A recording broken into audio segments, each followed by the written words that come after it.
Welcome back. You're still watching the morning show here on Arise News. And joining us now to review some headlines in today's newspapers from around the world is Arise News analyst Emmanuel Efeni. Good morning, Mr. Efeni. Good morning. Good morning, Leila. Good morning, Ruben. Let's start with these newspapers. The lead story, battle for implementation of minimum wage moves to states. Governors non-committal on commencement date. Await federal government's circular on agreement with Labour. The Punch newspaper has similar lead story. Minimum wage, NLC state chairman meet Tuesday. Talks with governors begin. We won't accept lower adjustment, state chapters. Yes, indeed. Battle move to state, but it shouldn't be a battle because an agreement has been reached and the minimum wage is a law that applies to every state in the federation. But like you were discussing earlier, if we are indeed running, if we were running a proper federation, perhaps we can be talking of each state cutting their coat according to their cloth. Yeah. But in a situation where you have all the governors, there's no small governor, small entourage, and all that. You cannot preach that sermon of federation to Labour. And indeed, the law does not make for that kind of segmentation according to each state's capacity. Rather, this law is in place. Every state has the obligation to implement, and Labour is ready to do battle with any state that thinks otherwise. Well, but I mean, the key question is whether the states are, bound by the consequential adjustment percentages that have been agreed upon between Labour and the federal government. Because you recall that many of these states, yes, they didn't quite argue at the end of the day with the 30,000 naira benchmark. But in terms of the adjustment, in terms of the grading, this is what is supposed to be negotiated now. And the state chapters of the labor groups, they are coming up with a meeting in Enugu on later this week, I think. And what they are saying, in fact, is it not today, October 22? It's Tuesday, tomorrow. Tuesday, tomorrow. And they want to present a common template which they will negotiate. And some of the states are already saying that, well, they cannot adopt the framework for consequential adjustment that the federal government has agreed upon, that they will need to negotiate further. Most of the states, all the state chapters are in fact saying no state can vary what the federal government has agreed with Labour. That instead, what they expect is that, the states will not go lower, but some states should go higher. Going higher is what some of the Labour chapters want to negotiate with the state governments. Well, you see, this is the process of collective bargaining. We started before the agreement of the 30,000. It's what continued in the case of the consequential adjustment. To now say Labour was just discussing with the federal government, I'm sure it's also going to raise dust. And we'll see how that pans out. Labour will be meeting tomorrow, the state chairman, and let's see what they come up with. The Vanguard newspaper, border closure, how neighboring countries worked against Nigeria. Imports must come through ports, Finance Minister. Closure should be sustained pending firm agreement, says Central Bank Governor.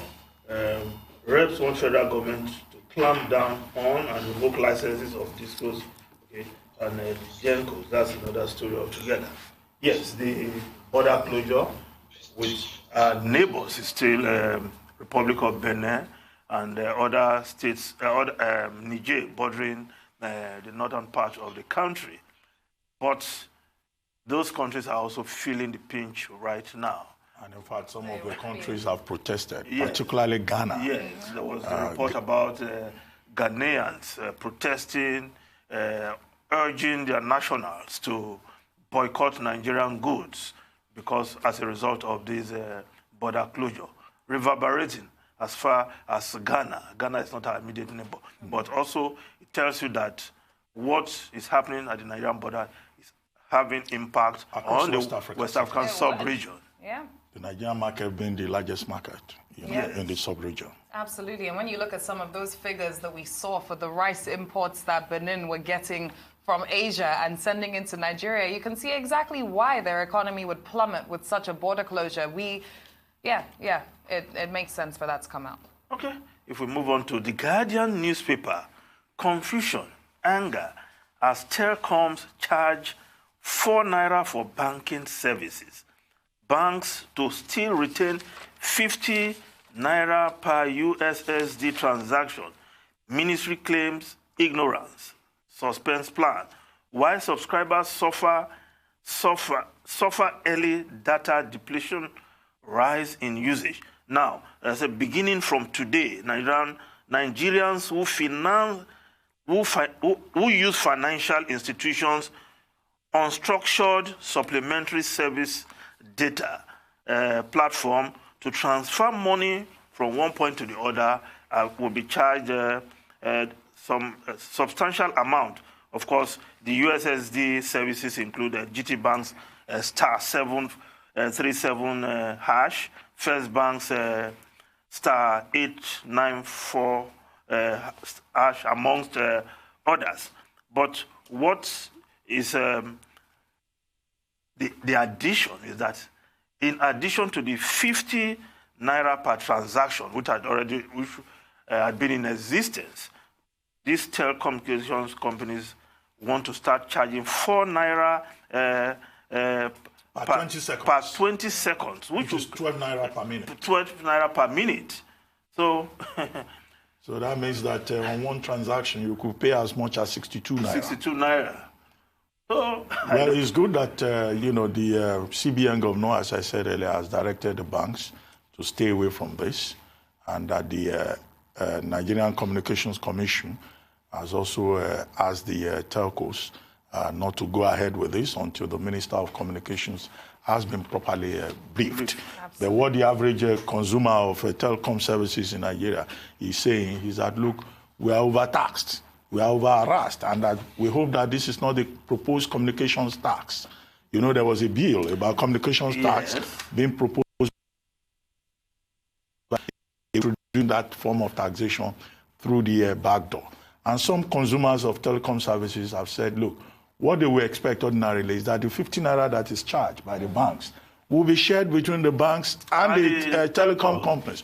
Now, the service provider wants to impose his own tax. The banks also have their own tax, to the discomfiture of the average, user of banking services via telecom. It's an overstretch. Is it really possible that... And if you're encouraging financial inclusion, if you're encouraging cashless transactions, this... It just looks so... It's a disincentive for that. No, is it even possible that all this while, the telcos have not been benefiting from that 50 naira?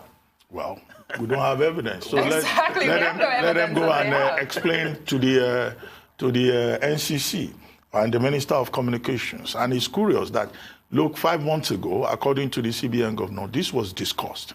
And the CBN governor said, no, this will discourage, will not be in the overall interest of the objectives, of the central bank in terms of financial inclusion. You will just discourage people. But they didn't listen. They went ahead to do it. Who gave the approval? How could they, on their own, just introduce an additional tax on consumers? And the Minister of Communications, the Ministry of Communications, is unaware of it. I hope they are actually unaware. Let's move on. Daily Sun, still on banks. CBN stress test fallout. Banks in secret merger talks. Fear grips depositors. No cause for alarm. Assures Emefiele NDIC. Okay, we move on to other newspapers. The Daily Trust, 40 years after federal government's 2 trillion Mambila power project yet to begin. 2.6 billion budgeted for compensation. Others. That project has been on the drawing. I read 4 years after. I saw 40 years. And yes. I choked. That project has been on. Before I was born. On the Far before I was born. You want to tell us your age? I'm okay. That project has been on the drawing board for quite some time. Each government comes and scratch the surface without really making any progress. And this government, the Buhari administration, has also made some commitment that this project will be executed. But perhaps we'll have another 4 years or less for the Buhari administration to make a difference in this all-important project, because it will not only help in the electricity generation, but also in other aspects of the economy. Mm-hmm. Yes. We move on to the foreign newspaper. The Daily Mail. Fury at Labour plots to wreck Brexit. Boris Johnson says, yes. How dare they? Yes. but let's just look at other papers are also looking at different aspects of this recent development. The Guardian newspaper, Labour seeks new alliance to kill off Prime Minister's Brexit deal, while the Daily Telegraph puts it this way: Prime Minister faces guerrilla war over new vote on deal. The rebel alliance of MPs threaten to again scupper Johnson's withdrawal deal. Yes, Boris Johnson will be approaching Parliament again, but Labour working in alliance with rebel Tories as well as the DUP. And the SNP. The SNP is also opposed to the deal. Yes, and Labour is asking for a referendum before anything can be done. But let's see whether they will allow government to table the matter again today in Parliament. Still a long way for Boris Johnson. Well, thank you very much, Emmanuel Efeni.